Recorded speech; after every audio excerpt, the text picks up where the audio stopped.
Yo mga brother, kamusta kayo dyan? So for today's video, papunta tayo sa Brittany Hotel Las Piñas. And yun nga, na-invite tayo para ma-witness yung ilo-launch na bagong project sa University Bell. By the way guys, this is Bernie Cortez, Country Manager at Vistaland Elite. So samahan nyo ako dito guys kasi napakaganda nitong project na to. At ayan guys, kasama ko ang aking manager at ang kanyang dalawang agent na si Aldrin at Jenny. So ayan guys, malapit na tayo sa Brittany Hotel. So yung Brittany Hotel pala guys, located to sa Villar City guys. So ayan, kung makikita nyo, ayun sa dulo yung Brittany Hotel.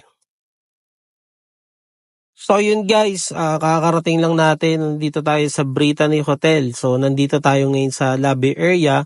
So kung makikita nyo guys, napaka-elegante talaga nitong Brittany Hotel. So ito marirecommend ko to sa inyo guys kung gusto nyo magbakasyon, gusto nyo mag-relax. Napakaganda ng ambience nitong place na to.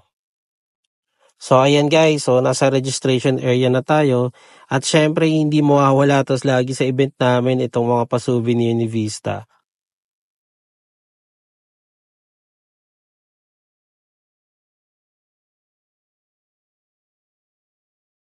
So ayan guys, nagkakagulo na sila sa souvenir. So yung mga yan yung mga co-agents ko dito sa Vistaland. So ayun guys, papasok na kami ngayon dito sa function hall. So located to sa second floor ni Brittany Hotel. So ayun guys, another Japan-inspired na naman na project ni Vistaland. Located sa Lacson sa Manila.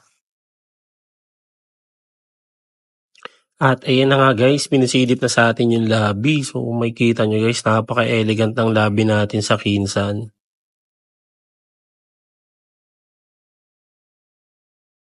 So ayun guys, for a quick preview lang. So si Kinsan Heights is a 44-story residential building with roof deck.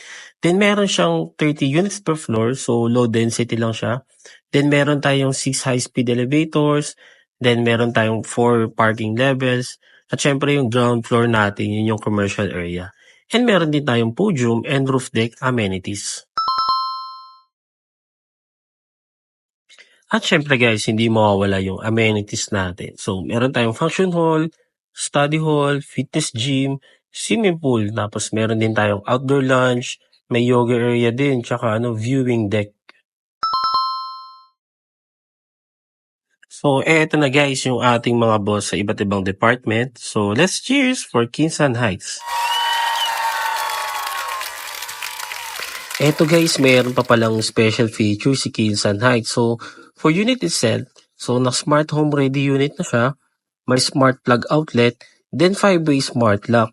Then ang kagandahan dito guys, kung meron kang electronic vehicle, meron siyang charging slot dito sa mismong building ng Kinsan Heights. So napaka-convenient talaga at napaka-innovative talaga ng mga units natin tsaka yung features nitong project na to. So yung ino-offer pala natin dito guys na unit is studio with flexi, tsaka 1 bedroom unit. So ayun guys, kung gusto niyo ng sample computation at full details ni Kinsan Heights, message niyo lang yan nasa screen. At syempre, lafang muna tayo bago umuwi kasi medyo mahaba-habang biyahe natin, mahigit 1.5 oras. So see you sa next vlog. Bye-bye!